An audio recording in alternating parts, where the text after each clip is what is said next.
আলাইকুম ওয়া রাহমাতুল্লাহি ওয়া বারাকাতুহু।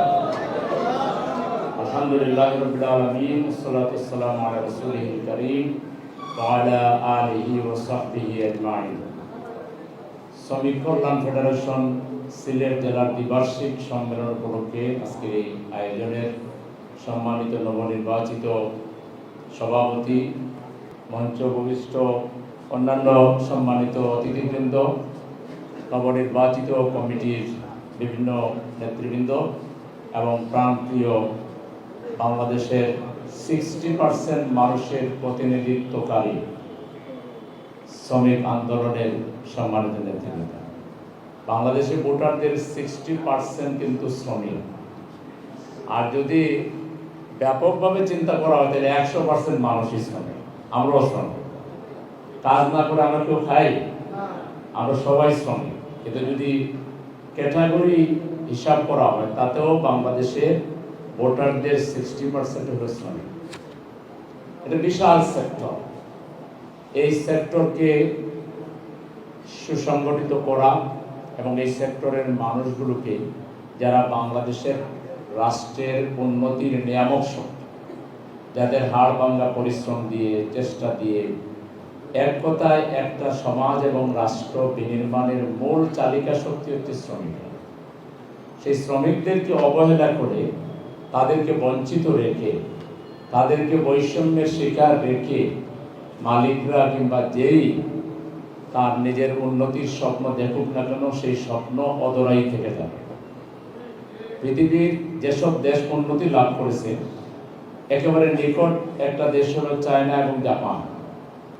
তাদের শ্রমিকরা ড্রাইভিং করে আসে, রাস্তার পাশে গাড়ি রেখে কাজ সেরে ড্রাইভিং করে নিজ গাড়ি চালিয়ে সে বাসায় যায় এবং তাদের শ্রমিকদের বেতন অন্যান্য সাধারণ কর্মকর্তা কর্মচারীদের অনেকের চাইতে বেশি। কিছু কিছু জায়গায় অন্যদের বেশি আছে, কিন্তু অ্যাজ এ হোল শ্রমিকদেরকে এরকম অবহেলা করা হয়, শ্রমিকদের খুবই মূল্যায়ন করা হয়। ফলে ওইসব দেশ দ্রুত উন্নতি লাভ করতেছে। আমাদের এখানে কোন ক্ষেত্রে বৈষম্য নাই? গড় থেকে শুরু করে রাষ্ট্র পর্যন্ত বৈষম্য।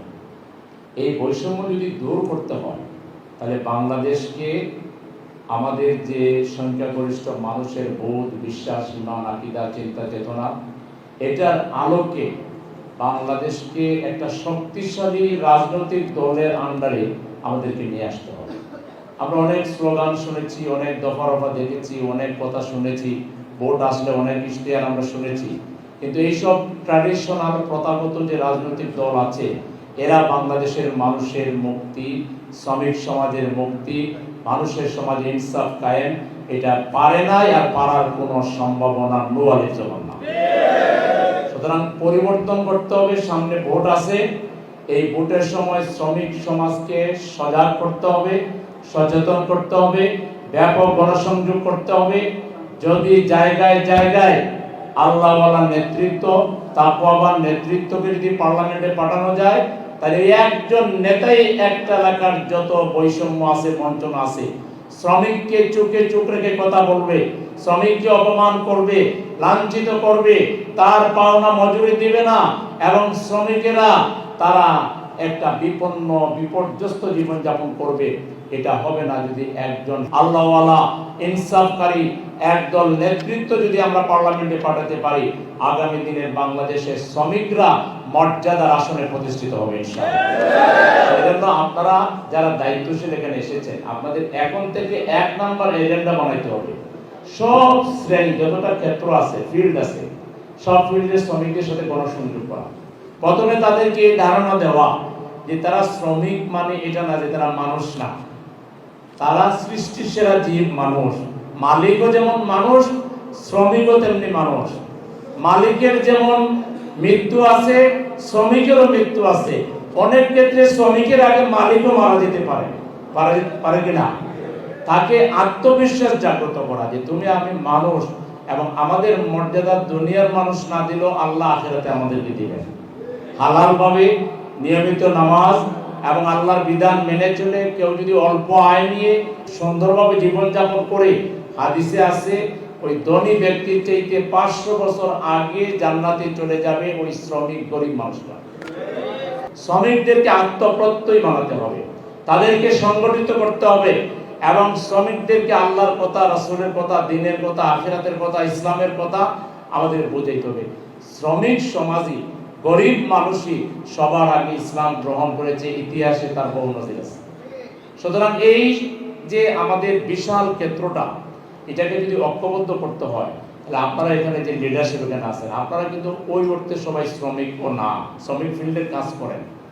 বিরাট সংখ্যক শ্রমিককে যদি জাস্ট খালি সালাম দেন, হাত মিলান, কত ইনকাম হয়, পারলে একটু চা খাওয়ান, পারলে একটু সামান্য সহযোগিতা করেন, বাসায় গিয়ে একটু চা খান, রাস্তাঘাটে একটু মূল্যায়ন করেন।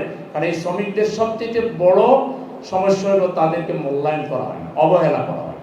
আমরা যদি এই জায়গায় একটু মূল্যায়ন করতে পারি, আমাদের কাছে জায়গা দিতে পারি এবং তাদের বাচ্চাদের লেখাপড়া, তাদের বিভিন্ন বিপদ আপদে যদি একটু আমরা পাশে দাঁড়াতে পারি, আমাদের এই বৃহত্তর অর্গানাইজেশনের পক্ষ থেকে যদি আমরা আমাদের শ্রমজীবী খেটে খাওয়া মানুষের পাশে দাঁড়াতে পারি, তাহলে দলে দলে লোকেরা শ্রমিক কল্যাণে আসবে, জামাত ইসলামীতে আসবে, আগামীর বাংলাদেশ হবে ইসলামের বাংলাদেশ ইনশাআল্লাহ।